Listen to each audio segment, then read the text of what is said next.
네, 안녕하세요. 바이블 텔링 루아입니다. 오늘은 바벨탑 이야기를 살펴볼 건데요. 먼저 바벨탑 이야기 구조를 보겠습니다. 바벨탑 이야기 처음 들어갈 때에 이 당시에는 언어가 하나였고 모든 인류가 하나였다는 것을 말하고 있습니다. 그게 A이고요. 이들이 건설을 시작을 합니다. 그게 B고요. C에서는 사람들이 건설을 하려는 목적, 그러니까 도시와 그 탑을 쌓아 올리려는 목적을 얘기하고 있는데 그것이 C입니다. 그리고 X, 이 구조에서는 A와 A-가 대조가 되고 B와 B-가 대조가 되고 C와 C-가 대조가 된다고 말씀드렸잖아요.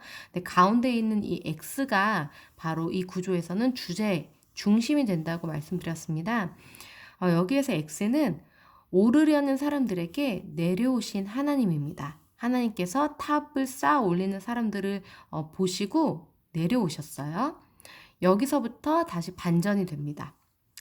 아까 사람들이 C에서는 왜 이것을 쌓아 올리려는지 악한 목적을 얘기했다면은 C-에서는 하나님께서 이들을 흩어버리시겠다고 결정을 하십니다. B에서는 아까 건설이 시작됐잖아요. B-에서는 건설이 중단됩니다.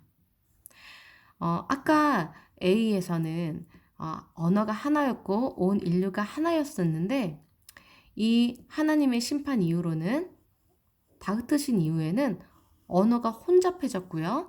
지면에 모든 인류가 다 흩어져서 공사가 중단되었습니다. 이게 바벨탑 이야기의 구조입니다. 그럼 바벨탑 이야기 속으로 들어가 보면서 우리가 어떤 내용인지 어떤 의미가 있는지를 한번 살펴보겠습니다. 바벨탑 건설 목적입니다. 온 땅의 언어가 하나고 말이 하나였습니다. 그들이 동방으로 옮기다가 그 동쪽은 보통 세상을 의미하기도 해요. 그래서 그 가인이 하나님께 심판의 선을 받고 유리하는 벌을 받고 떠나게 된 게 동쪽으로 옮겼다고 하거든요. 근데 여기서도 사람들이 동방으로 계속 옮기고 있어요. 옮기다가 신할 평지를 만났다고 하거든요. 거기서 거류를 합니다. 근데 여기서 신할 평지에서 그러면 그 바벨탑이 쌓아졌다는 걸 우리가 알 수가 있고요. 이 공사를 주도했던 게 함의 후손인 니므롯이 주도했다는 것도 저희가 알 수 있는 게 창세기 11장, 11장이 아니라 창세기 10장 9절 보면요. 8절부터 12절까지 보면요. 니므롯에 대해서 나오거든요. 근데 그 니므롯이 함의 후손이고요. 그 사람이 용감한 사냥꾼, 여호와 앞에 니므로 같이 용감한 사냥꾼이라는 말이 있었다. 막 이렇게 나오는데 그게 좋은 의미가 아니거든요.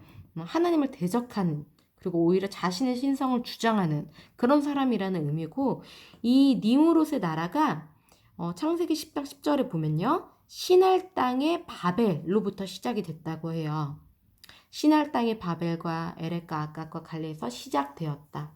그래서 그 나라에서부터 그 땅에서부터 시작된 이 니무롯의 나라가 아수르까지 나아가고 니느웨 이렇게 큰 성읍을 건설해 가면서 확장되었다고 창세기 10장에 나오고 있거든요.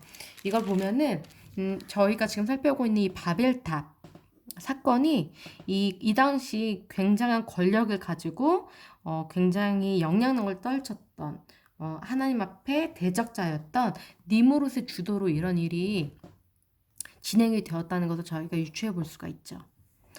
이 사람들이 이제 의논을 합니다. 자, 벽돌을 만들어 견고히 굽자.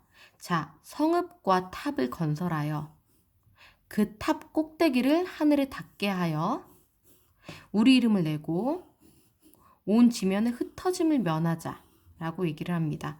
견고하게 단단하게 구워서 성읍과 탑, 성읍은 그러니까 도시예요. 이들이 그냥 바벨탑만 어떤 지역 장소에다가 탑만 쌓아 올린 게 아니라 아예 도시를 만들어서 자신들을 위한 성, 마치 가인이 지은 문명이 번성했던 인류 문명, 인본주의 문화가 번성했던 그 가인의 에녹성과 같은 그 성을 다시 한번 쌓아 올리려고 하는 의도를 볼 수가 있어요. 하나님을 떠난 문화권, 하나님을 대적하는 문화를 다시 한번 쌓아 올리려고 하는 거죠.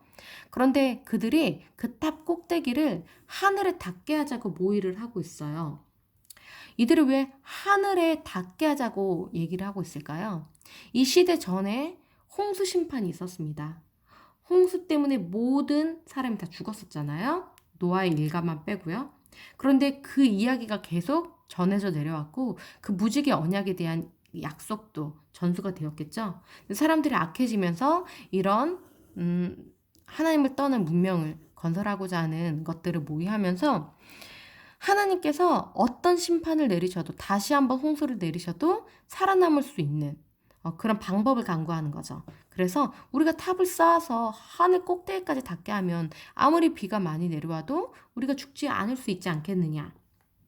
그래서 살겠다는 겁니다. 우리 이름을 내자. 우리는 죽어서 없어지지 않고 계속 살아야 한다는 거죠. 하나님과 싸우겠다는 거죠, 마치. 그리고 온 지면의 흩어짐을 면하자. 이것도 하나님을 정면적으로 대적하는 거죠. 왜냐하면 하나님께서 아담과 하와를 지으시고 처음에 주셨던 그 명령도 온 땅에 흩어져서 번성하면서 번성하라고 온 땅에 충만하라고 그런 명령을 하셨죠. 홍수 심판 이후에도 노아의 아들들에게도 다시 한번 똑같은 사명을 주셨어요. 온 땅에 번성해서 온 땅에 충만하라고 하셨거든요. 그런데 이들은 우리가 성읍을 만들어서 거기에 탑도 건설해서 온 지면은 흩어지지 말고 우리 이름을 내고, 그러니까 우리가 하나님이 되어서 살겠다는 거거든요. 하나님께서 인간에게 주신 대사명을 정면으로 대적하고 거역하고 있는 겁니다. 마치 하늘에 닿는 탑, 내가 하나님이 되겠다는 거죠. 하나님처럼 되겠다는 건데 마치 선악과를 따먹은 아담과 하와처럼 내가 하나님이 되겠다는 그 의지가 여전히 있다는 거예요. 그게 죄의 씨앗이고 죄의 근본적인 근원이라는 거죠. 자신들의 이름을 내겠다고 하는데 이 신할평지, 여기가 바벨론 땅이거든요. 정말 인본주의, 하나님을 떠난 자들의 그 악한 땅을 대표하는 곳이 이 바벨론 땅인데 여기서부터 아브라함이라는 사람을 나중에 불러내시거든요. 근데 그에게 하나님께서 약속하신 게 너의 이름을 창대하게 하겠다라고 말씀하시고 약속하시는데 이들은 우리 이름을 내자. 자신들의 이름을 위해서 스스로 추구하고 일했을 때에는 오히려 하나님께서 이들을 흩어버리셨어요. 하지만 하나님께서 한 사람을 선택하시고 그에게 그의 이름을 창대하게 해주겠다고 약속을 하시죠. 그래서 그 사람의 이름이 결국 창대하게 되죠. 아브라함의 이름이. 그런데 아브라함은 이들처럼 자신의 이름을 창대하게 하려는 목적이 전혀 없었던 사람이었어요. 그는 오직 하나님께 순종하는 훈련을 계속 받아가면서 하나님께 소속되어 있던 사람이었고 그 결과 하나님께서 그의 이름을 창대하게 해주신 거죠. 그는 하나님의 이름을 드러낸 사람이고요. 자신의 이름을 위해서 일하는 사람은 하나님의 대적자가 될 수밖에 없고 자신의 이름을 낼 수가 없고 오히려 심판을 받을 수밖에 없다라는 교훈을 저희가 또 얻을 수가 있죠. 이들은 하나님께서는 사람에게 주신 터전은 땅이에요. 하나님이 사람을 땅에 살게 하셨잖아요. 땅에서도 다 각자만의 경계를 주셨거든요. 근데 이 사람이 자신의 경계를 넘어서 하늘까지 침범하고 있는 이런 악한 계획을 하고 있는 거죠. 이 선을 넘어간다는 게 바로 죄의 의미라고 지난번에 말씀드렸잖아요. 죄라는 거는 선을 넘다라는 건데 하나님께서 정해두신 선을 넘는 게 바로 죄라는 거죠. 자, 사람들이 이렇게 악하게 하나님을 대적하는 모의를 하고 있을 때에 하나님께서는 어떻게 대응을 하신지 보겠습니다. 하나님의 대응입니다. 하나님이 사람들이 건설하는 그 성읍과 탑을 보려고 내려오셨다라고 합니다. 그러니까 이게 정말 아이러니합니다. 사람들은 하나님을 대적하겠다고 하늘로 이렇게 지금 올라가고 있는 거예요. 하늘로 지금 올라가고 있는데 하나님께서는 오히려 내려오셔서 사람들이 지금 막 쌓아 올라가고 있는 것을 보시는 거예요. 이게 정말 아이러니한 거죠. 올라가는 사람들을 보러 내려오신 하나님. 그러니까 사람이 얼마나 하나님 앞에 정말 나약하고 작은 존재인가. 마치 개미처럼. 그것을 저희가 또 가늠해 볼 수 있는 구절이 이사야 40장 22절, 25절을 보면요. 이렇게 말하고 있어요. 하나님은 땅 위 궁창에 앉으시나니 하나님이 하늘에 앉아 계시다는 거예요. 땅에 사는 사람들은 메뚜기 같으니라.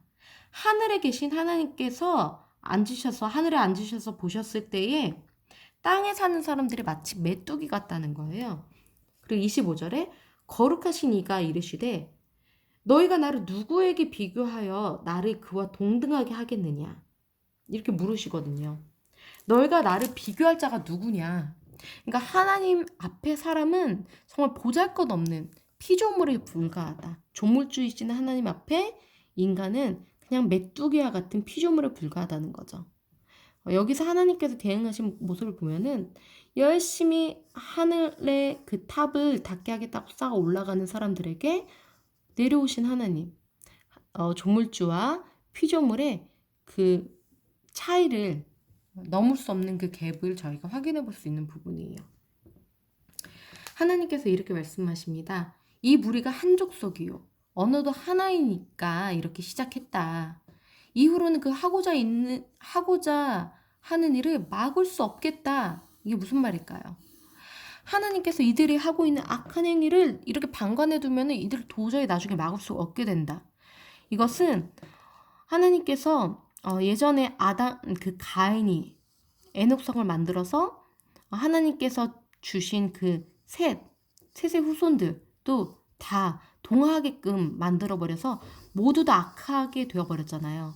그래서 하나님께서 홍수 심판을 내려서 다 쓸어버릴 수밖에 없게끔 되어버렸잖아요. 이 중에 의인 한 사람인 노아만 빼고요. 노아와 노아 일가 빼고. 그래서 다 그냥 심판을 당할 수밖에 없게 된 거죠. 하나님께서 겨우 이 노아 일가를 통해서 새 시대를 여셨는데 다시 이 악이 막 번창해 가고 있는 거예요.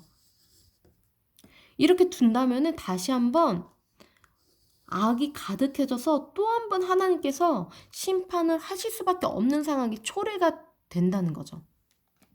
그렇기 때문에 하나님께서 이런 상황이 오기 전에 우리가 내려가서 거기서 그들의 언어를 혼잡하게 하여 그들이 서로 알아듣지 못하게 하자. 자, 하나님과 사람이 죄 때문에 분리가 됐잖아요. 그런데 이제는 이 사람들 사이도 완전한 분리가 일어나게 된 겁니다. 이제는 그래도 악한 것을 모의할지라도 사람들이 한 언어였고 하나였거든요. 서로 정말 한 감정을 소유하고 하나의 생각, 개념을 소유하고 있는 그런 하나된 인류였는데 언어를 혼잡하게 하신 거예요. 언어를 혼잡하게 하셨다는 것은 어떤 의미냐면은 언어가 달라지면은 사고, 개념, 감정의 통일성이 깨어지게 되거든요. 그렇기 때문에 어떤 한 가지에 대해서 같은 감정과 같은 사고를 공유하기가 어렵게 되는 거죠. 또 이 당시에는 언어조차, 그러니까 같은 공사를 진행하고 있었기 때문에 생각도 그렇지만 생각도 통일시키기 힘들어지게 된 거지만 1차원적으로 언어가 달라졌으니까 아예 공사를 진행할 수가 없게 된 거죠. 회의조차가 되지 않고 의사소통이 안 되니까요. 근데 의사소통을 넘어서서 아예 모든 생각과 감정과 그런 마음들조차도 다 분열이 되어버렸다는 거예요.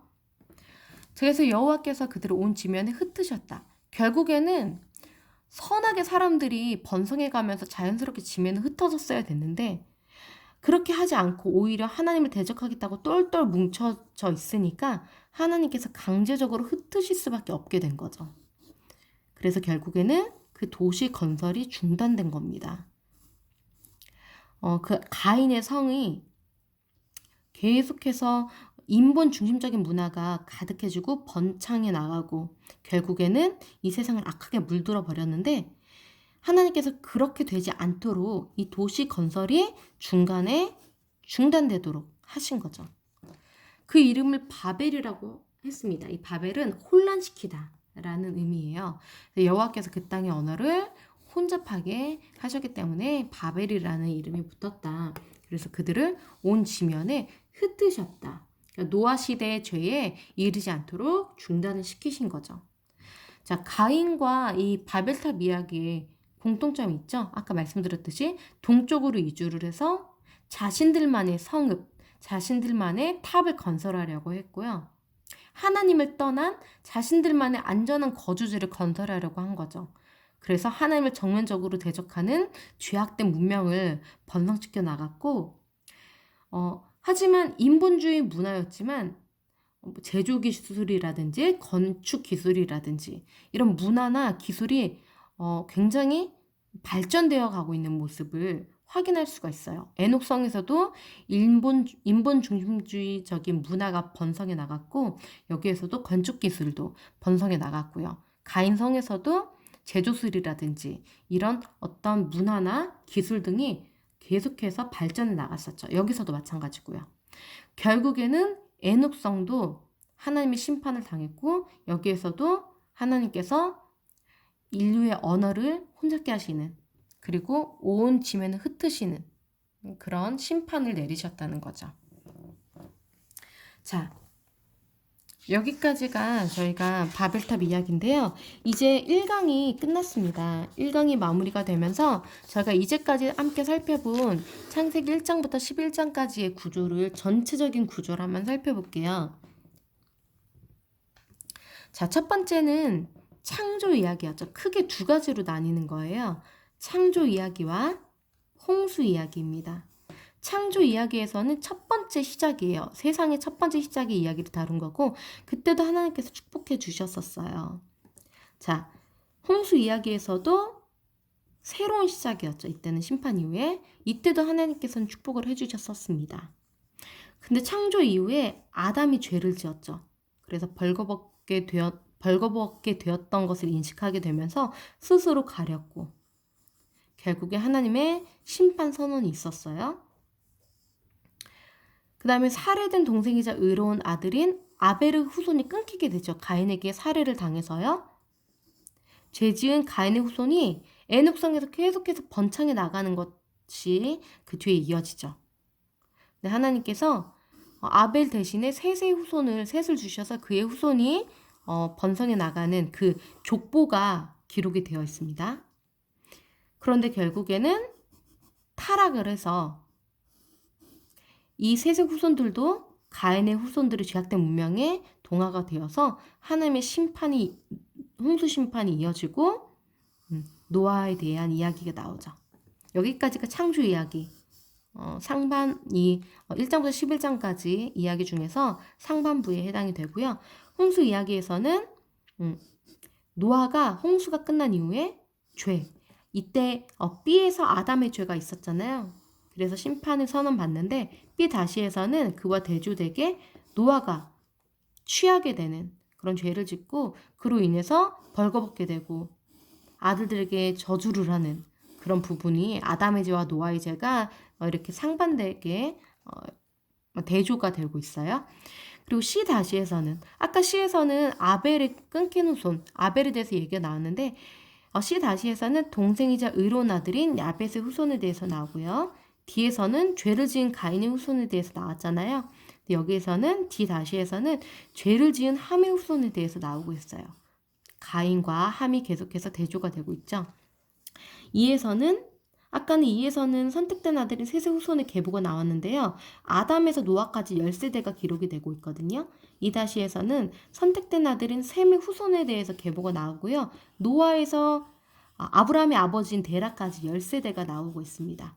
그리고 F에서는 타락한 거, 노아 시대 때 타락한 그런 상황에 대해서 기술이 되어 있다면 F-에서는 사람들이 서로 모의하면서 바벨탑 건설을 회의하고 결정하는 그런 반역적인 연대에 대해서 동일한 타락 부분에 대해서 기술하고 있습니다. G에서는 노아에 대해서 간략한 소개가 나오는데요. G-에서는 아브라함에 대한 이런 심판 이후에 유일한 의인, 하나님께서 일하시기 시작하는 그 한 사람, 노아에 대해서 마지막에 희망으로 마무리가 된다면 이 상반부에서는요.